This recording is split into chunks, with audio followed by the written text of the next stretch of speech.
Hi guys, so today we're talking about incentives, rent incentives. Whether you're a landlord, whether you're a tenant, there are lots of ways to get two people connected in terms of getting a deal done, making sure they're on the same page. And depending on what the market's doing, whether it's going up, whether it's going down, a bull market, a bear market, will dictate how many incentives or how good a deal a tenant's going to get and how much a landlord is prepared to give away. So depending on what kind of industry and market you're in, whether you're trying to get into retail, leisure sector, offices, industrial, and whether it's London, outside of London, that kind of thing will have a massive impact on demand and supply and that kind of thing. But just wanted to run through a few categories of how you can kind of skin the cat, really, whether you're a landlord or a tenant. So the typical one that you will come across, so let's say you're negotiating a new lease on a property. You will agree a headline rent.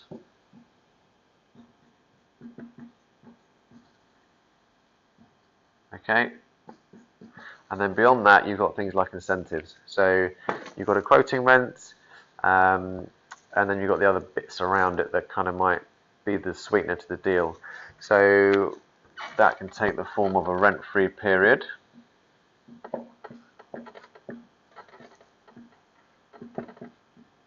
Okay, typically that's going to be, the standard is kind of anything from 1 to 3 months.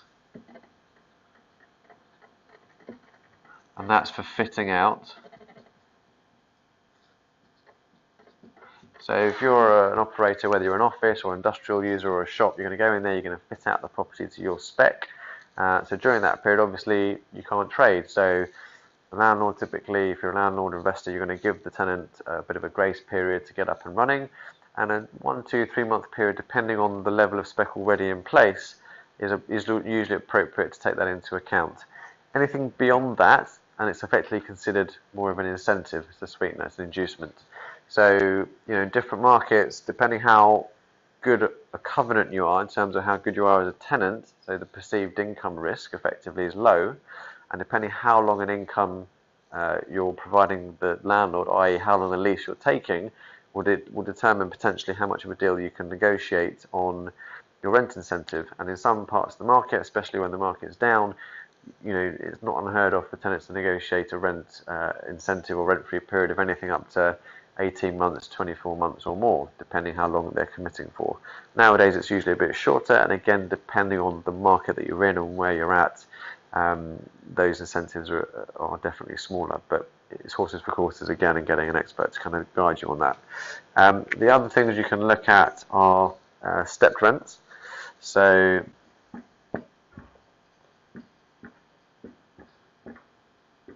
essentially, take a lease, and rather than having a set,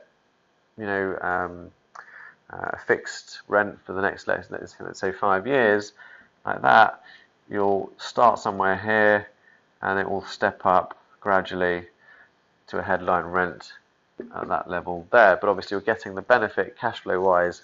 Year 1 at kind of that rent, year 2 at that rent, year 3 at that rent, year 4 at that rent, etc. So you get the picture. So you can agree upfront some stepped increases to help cash flow and kind of build in that process.